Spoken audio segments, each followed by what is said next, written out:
ती ढाकवाला बिलीप सांगलीचा जाहिरातीवर लिहायचा ढाकवाला बिलीप सगळ्या जगाला माहिती होतं ढाक लावतोय आणि ढाकवरच मारणार।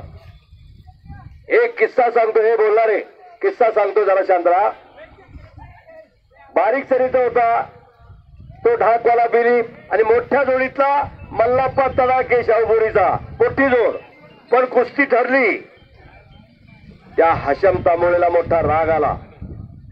मल्लाप्पा तडाक्याचा वाजता हशम तांबोळी एवढंच पोरगा माझ्या बरोबर लढतंय, आमच्या पोट्यावर लढतंय।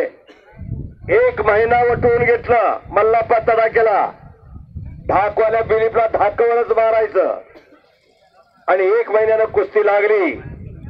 सलामीला ढाक लावली मल्लाप्पा तडाक्यानं ढाकवाल्या बिलीपला, चिटक्या एंडीसारखा वर उडाला आणि पायावरच उभा राहिला। कोण? ढाकवाला बिलीप। परत लढत चालू झाली।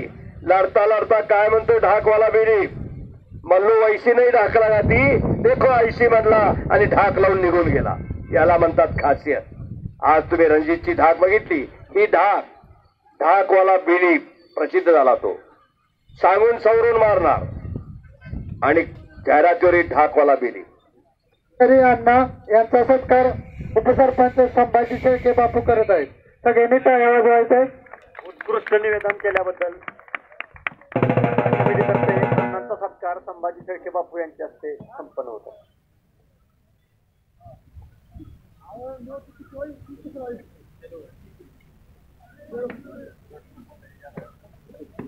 नंदू आमदारनं कब्जा घेतला।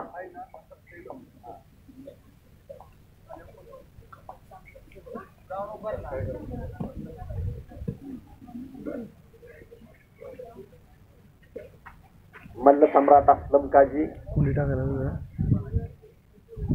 पंत म्हणून काम पाहत आहेत।